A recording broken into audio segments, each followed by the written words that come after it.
Actualmente nos rige la Constitución Política de los Estados Unidos Mexicanos, que fue promulgada el 5 de febrero de 1917.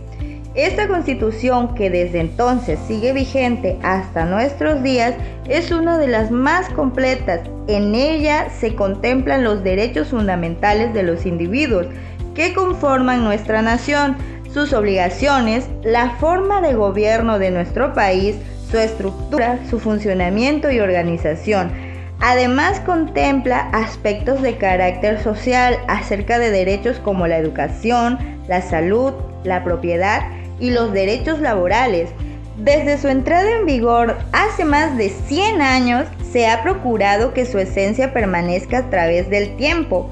Para tal efecto, se ha ido adaptando y adecuando conforme al contexto y las necesidades de la sociedad, por medio de una serie de reformas, las cuales modifican o adicionan, según el caso, el contenido de algunos artículos. La finalidad principal de reformar una ley es entonces la de mantener su vigencia y también corregir errores u omisiones de la misma. Pero, ¿cómo se lleva a cabo el proceso para reformar la ley? Esto se lleva a cabo mediante el proceso legislativo, que consiste en un conjunto de pasos y procedimientos para crear una ley, reformarla, adicionarla o, en su caso, derogarla. Comienza por medio de una iniciativa que regularmente es propuesta por el presidente de la República, pero que también puede ser propuesta por diputados y senadores, legisladores de los estados o la Ciudad de México, o por los ciudadanos, de acuerdo a lo establecido en el artículo 71 de nuestra Carta Magna.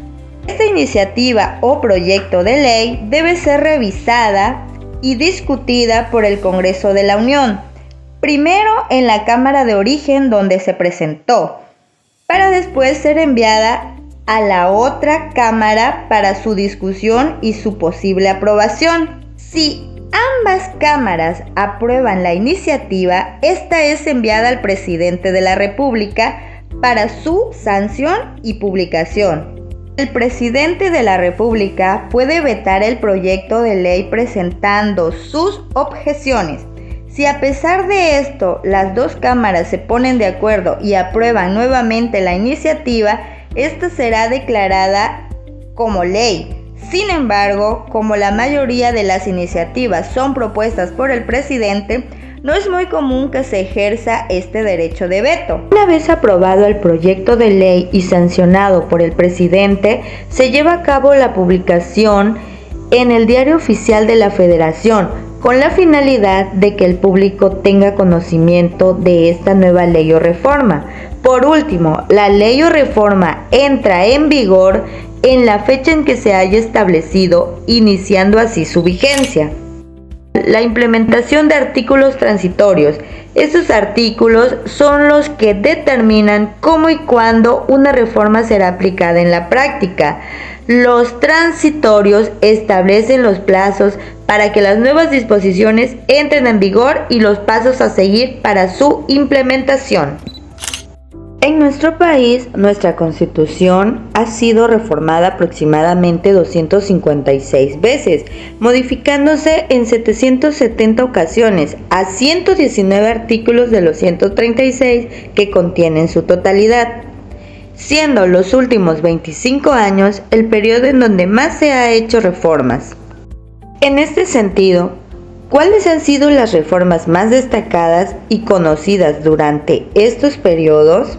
Comencemos en primer lugar en el año 2000, año en el que se da una transición en el poder con la llegada de Vicente Fox, candidato del PAN, electo como presidente de la República.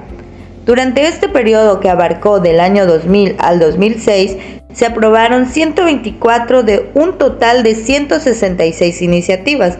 Se reformaron 31 artículos constitucionales. Las principales reformas fueron la creación del Instituto Nacional del Acceso a la Información, que actualmente ya ha sido desaparecido, el cual se creó con el propósito de mejorar la transparencia en la gestión pública y combatir así la corrupción. Por otra parte, se hicieron reformas en materia de derechos humanos, incluyéndose en nuestra Constitución aquellos que son reconocidos en los tratados internacionales de los que México forma parte, entre ellos el Pacto Internacional de los Derechos Civiles y Políticos y la Convención contra la Tortura y otros tratos inhumanos, reconociendo prerrogativas como el derecho a la vida, la libertad de expresión, libertad de pensamiento, derecho a la educación, a la salud, a tener un nivel adecuado de vida y de trabajo, así como también la prohibición de la tortura y de los tratos inhumanos y degradantes. Posteriormente al sexenio de Fox, asume la presidencia Felipe Calderón Hinojosa, cuyo gobierno se dio del 2006 a 2012. Durante este periodo se reforman 110 artículos constitucionales. Después de Fox, Calderón fue el segundo presidente al que se le aprobaron mayor número de iniciativas, siendo 105 de un total de 132 propuestas presentadas.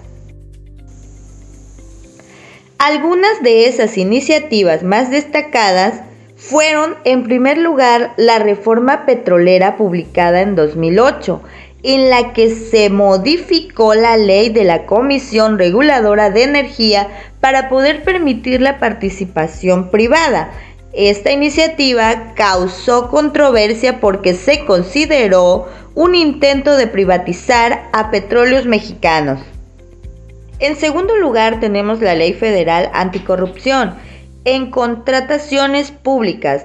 Este se publicó en marzo de 2011 con el objetivo de aplicar sanciones de conductas irregulares de corrupción tanto a personas físicas como morales en materia de contratos. También se estableció la Ley General del Sistema Nacional de Seguridad Pública en 2009 con los objetivos de evaluar los programas de seguridad pública periódicamente, entrenar y certificar a los cuerpos policiales y promover la participación ciudadana en la prevención del delito. Esta última ley estuvo ligada a lo que conocemos históricamente como la lucha contra el crimen organizado que encabezó este presidente durante su mandato, la cual dejó a su paso serios daños directos y colaterales en cuanto a número de defunciones, bajas de civiles y de elementos de los cuerpos de seguridad pública. En el año 2012 hubo otro cambio de gobierno en donde Enrique Peña Nieto, candidato del Partido Revolucionario Institucional, resultó ser el presidente electo. En este sexenio de 2012 a 2018 se realizaron un total de 156 ajustes a los artículos constitucionales. El entonces presidente presentó 224 iniciativas de reforma, de las cuales 99 fueron aprobadas, y durante su sexenio se desarrolló el Pacto por México, un acuerdo político entre los partidos del PRI, PAN y PRD para crear un paquete de 11 reformas estructurales. Las principales iniciativas que se aprobaron fueron la de la reforma energética, mediante la cual se buscaba que el petróleo mexicano pudiera ser explotado por empresas particulares. La reforma en telecomunicaciones, que buscó ampliar los servicios de telefonía, televisión e internet con el fin de disminuir la brecha digital en México. También se dio la reforma educativa. Esta reforma introdujo evaluaciones obligatorias a los docentes para asegurar así la calidad educativa. Sin embargo, esta misma provocó protestas por parte de la Coordinadora Nacional de Trabajadores de la Educación, porque los docentes se negaron a ser evaluados. Llega al poder el candidato de Morena, Andrés Manuel López Obrador, con el llamado proyecto de la Cuarta Transformación, el cual pretende un cambio profundo en la vida pública de nuestro país, buscando erradicar la corrupción, reducir la desigualdad social y promover el bienestar del pueblo. En este periodo de 2018 a 2024 se hicieron 96 modificaciones a los artículos constitucionales. El presidente presentó un total de 101 iniciativas, de las cuales solo se aprobaron 63. Las iniciativas aprobadas más importantes durante su sexenio fueron la reforma política electoral aprobada en 2012, la cual planteaba reducir los gastos de campañas electorales y de los partidos políticos a través de un plan de austeridad económica. La reforma educativa, en la que se plantearon objetivos como avalar la Ley General de Educación y la Ley General para la carrera de maestras y maestros de mejora continua en la educación. Asimismo, la Secretaría de Educación Pública presentó una mesa de diálogo entre autoridades educativas y sindicatos para la asignación de plazas docentes. Además, se eliminaron los exámenes diagnóstico para el acceso a dichas plazas. También se creó la reforma de pensiones, con la cual se creó el Fondo de Pensiones para el Bienestar, con la finalidad de que los trabajadores reciban al 100% de su salario al retirarse. Por último, y la más importante polémica de las reformas que se aprobaron durante su sexenio, está la reforma del Poder Judicial. Esta se dio entre polémicas y protestas que causaron gran controversia. Con esta reforma se pretendió democratizar la justicia a través de la elección popular de ministros, jueces y magistrados, bajo el argumento del combate en contra de la corrupción. Pero, ¿de qué se trata esta reforma y por qué ha causado tanta polémica y ha sido tan criticada? Para entender mejor los cambios que se hicieron en el Poder Judicial, es necesario entender cómo estaba conformado antes de ser aprobada la reforma y cómo es el nuevo modelo que se propone de la misma. En general, los cambios que se produjeron con la reforma al Poder Judicial son 4 fundamentalmente. En el sistema anterior, los ministros de la Suprema Corte eran nominados por el presidente, después sometidos a votación en el Congreso de la Unión, y los ministros elegían a quién sería el presidente de la Suprema Corte de Justicia. Con el nuevo modelo de elección, el Ejecutivo, el Legislativo y el Judicial presentan a sus candidatos y el pueblo es quien los elige a través del voto popular. Con respecto a los jueces y magistrados, en el sistema anterior los candidatos tenían que aprobar un examen, recibir una capacitación especial y finalmente ser evaluados por un órgano especial que les otorgaba el nombramiento a cada uno de ellos. Ahora, con la reforma, el Ejecutivo, el Legislativo y el Judicial propondrán a los candidatos, los cuales deben tener un título profesional en Derecho, contar con un mínimo de experiencias en esta materia, presentar ensayos exponiendo los motivos para asumir el cargo en cuestión y contar con 5 cartas de referencia de vecinos o colegas. Los requisitos anteriores son para la postulación y la elección, en vez de ser mediante un examen, será por voto popular en las urnas. Como segundo punto, se tiene una nueva integración de la Suprema Corte de Justicia de la Nación. Número 1. Se reduce el número de ministros de 11 a 9. 2. Se reduce el periodo de su cargo de 15 a 12 años. 3. Se eliminan las 2 salas, la primera conformada por la mitad de los ministros que resolvían asuntos civiles y penales, y la segunda que contaba con la otra mitad de los ministros que se encargaba de resolver asuntos laborales y administrativos. Ahora, la Corte sesionará en pleno, es decir, con la totalidad de los ministros o su mayoría, y estas sesiones serán de manera pública. 4. Se elimina también la pensión vitalicia para actuales y futuros ministros y ministras. Y además de lo anterior, las remuneraciones de estos deben ajustarse al tope máximo para el presidente de la República, sin excepción alguna.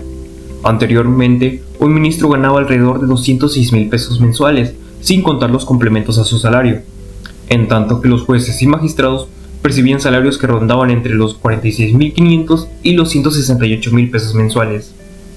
Ahora bien, Con esta reforma, el tope salarial para los cargos de ministros, jueces y magistrados no podrá rebasar la cantidad de 134,000 pesos, que es el monto que percibe el presidente de la República por ejercer su cargo.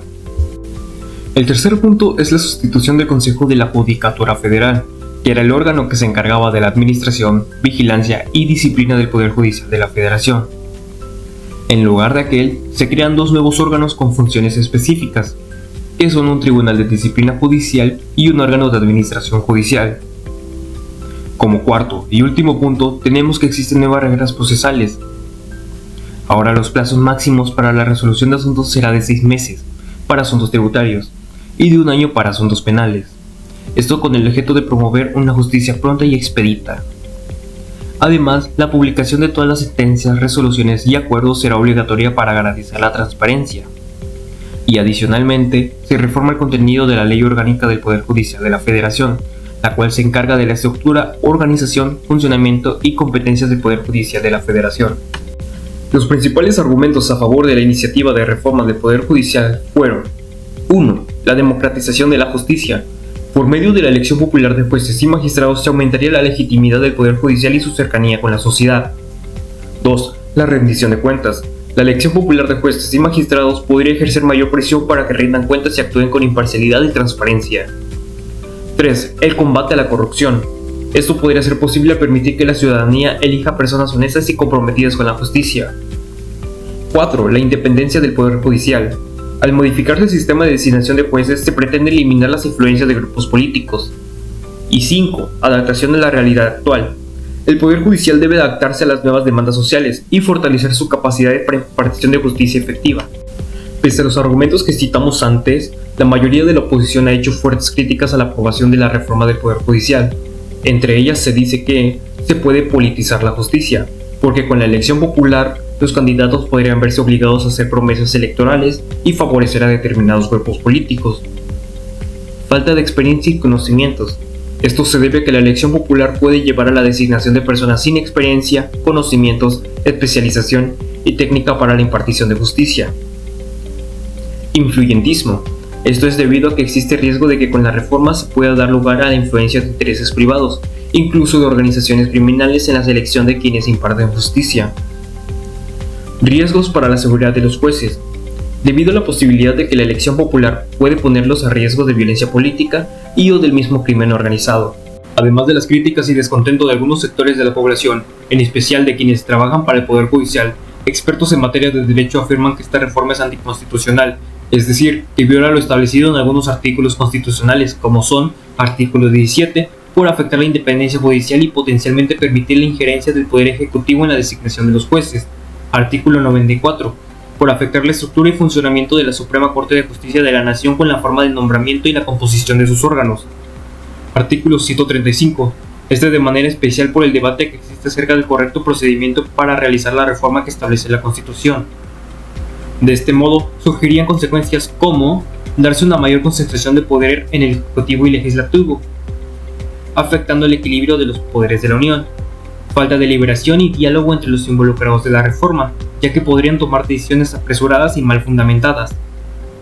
Y la reforma podría vulnerar derechos fundamentales, afectar el acceso a la justicia y a la defensa de los ciudadanos frente a posibles abusos. El pasado 1 de junio, durante este gobierno encabezado por Claudia Sheinbaum, se llevó a cabo la elección de los ministros, jueces y magistrados, con una participación de tan solo el 13% del total de ciudadanos que conforman el padrón electoral nacional, significando un fracaso en cuanto a participación ciudadana. Además, durante el proceso de votación se dieron algunas irregularidades, como es el caso de la difusión de acordeones en redes sociales y en las sedes, para elegir determinados candidatos que de algún modo están dentro de la ideología de la 4T. Esto se logró por la falta de conocimiento del electorado acerca de los candidatos, los puestos a los que aspiran y el proceso de votación y elección de los mismos. Sin duda, el debate acerca del éxito o fracaso de la reforma que hemos analizado sigue abierto y causando polémica.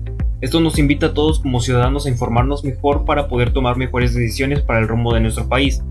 La llamada Cuarta Transformación sigue su curso con el actual gobierno de Claudia Sheinbaum Pardo, por lo que habrá que ver en un futuro si esta reforma realmente afecta políticamente a nuestro país y si el Poder Judicial tendrá una mejor organización y administración de la justicia, así como también de qué manera se llevarán a cabo las futuras elecciones para los cargos de ministros, jueces y magistrados.